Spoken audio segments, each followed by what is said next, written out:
वालेकुम and welcome to maths academy. I am your teacher Syed Ghulam Ali Shah. तो आज मैं आपके साथ सिंध एग्रीकल्चर यूनिवर्सिटी चट्टग्राम की इंट्री टेस्ट प्रिपरेशन सेशन 2025 की बैच की फिज़िक्स के एमसीक्यूज़ आपके साथ शेयर करूंगा जो कि पास्ट पेपर से लिए गए हैं। इसमें कुछ थ्योरेटिकल क्वेश्चंस भी हैं और इसके अलावा न्यूमेरिकल्स भी हैं। न्यूमेरिकल्स के लिए फार्मूलाज की ज़रूरत होगी जो कि यहाँ पे हम अवॉइड करेंगे। वो आप जो है इनके फार्मूलाज से या फिर जो है डायरेक्ट कांटेक्ट करके हमारे नंबर्स पे इनके फार्मूलाज और सॉल्यूशंस ले सकते हैं। यहाँ पे सिर्फ मैं आपके साथ एमसीक्यूज़ डिस्कस करूँगा।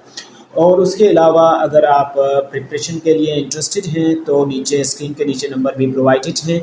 आप जो है वो नंबर से कांटेक्ट करके नंबर्स पे कांटेक्ट करके जो है बैच में शामिल हो सकते हैं। तो आइए स्टार्ट करते हैं फिज़िक्स के एमसीक्यूज़ के को।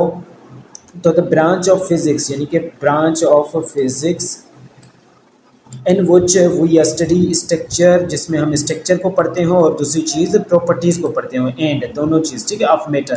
तो स्ट्रक्चर एंड प्रॉपर्टीज़ को जिसमें हम पढ़ते हैं मैटर की, तो वो ताल्लुक़ रखती है particle physics. Particle physics means के अगर डेफिनेशन पूछी जाए कि पार्टिकल फिज़िक्स की डेफिनेशन क्या है, तो it deals with the matter and study of matter, ठीक है, जिसमें आप structure and the properties of matter को डिस्कस कर रहे हो। It is called particle physics.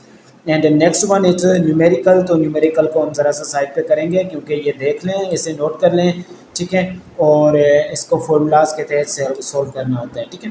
तो द एक्सेलरेशन इज, एक्सेलरेशन क्या होता है? एक्सेलरेशन जो है एक वेक्टर क्वांटिटी है, ठीक है। दो तरह की क्वांटिटीज़ होती हैं, एक स्केलर क्वांटिटी एंड दूसरी वेक्टर क्वांटिटी। तो एक्सेलरेशन जो है इसको क्या चाहिए हमारे पास? Direction and magnitude both. तो दीज क्वांटिटीज़ जो होंगी वो हमें वेक्टर क्वांटिटीज़ कहलाई जाती हैं और ऑप्शन नंबर बी इसमें करेक्ट है। इसी के साथ साथ the rate of doing work is also known as, the rate of doing work, कोई भी आप काम कर रहे हैं उसका रेट अगर आप निकाल रहे हैं तो उसको क्या बोलेंगे? पावर, ठीक है। The rate of doing work is known as power. उसके बाद the force needed to move, यानी कि वो फोर्स जो रिक्वायर्ड है, नीडेड टू यानी कि चाहिए, ठीक है, ज़रूरत है। Move a body in a circular path, एक बॉडी को सर्कुलर पाथ में मूव करने के लिए जो फोर्स चाहिए उसको हम कहते हैं सेंट्रीपिटल फोर्स, ठीक है। सेंट्रीपिटल फोर्स कहा जाएगा उस फोर्स को जो कि किसी भी ऑब्जेक्ट को जो है उस मीन्स के एक सर्कल में मोशन करवाने के लिए रिक्वायर्ड होता है उस फोर्स को।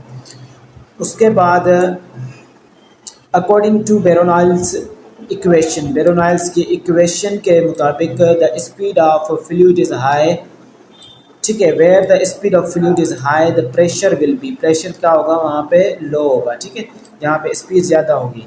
तो उसके बाद नेक्स्ट वन जो है हमारे पास the expression of Hooke's law is F is equal to M A, F is equal to M G. तो यहाँ पे expression of Hooke's law is equal to F is equal to K and X यहाँ पे, ठीक है, ये जो होगी इसकी एक्सप्रेशन होगी हुक्स लॉ की। उसके साथ साथ जो है हमारे पास नेक्स्ट एमसीक्यूज आ जाता है जो कि project profile of a periodic wave, profile of a periodic wave generated by a source executing simple harmonic motion, simple harmonic motion चल रही हो, उसको हम रिप्रेजेंट कर सकते हैं कैसे?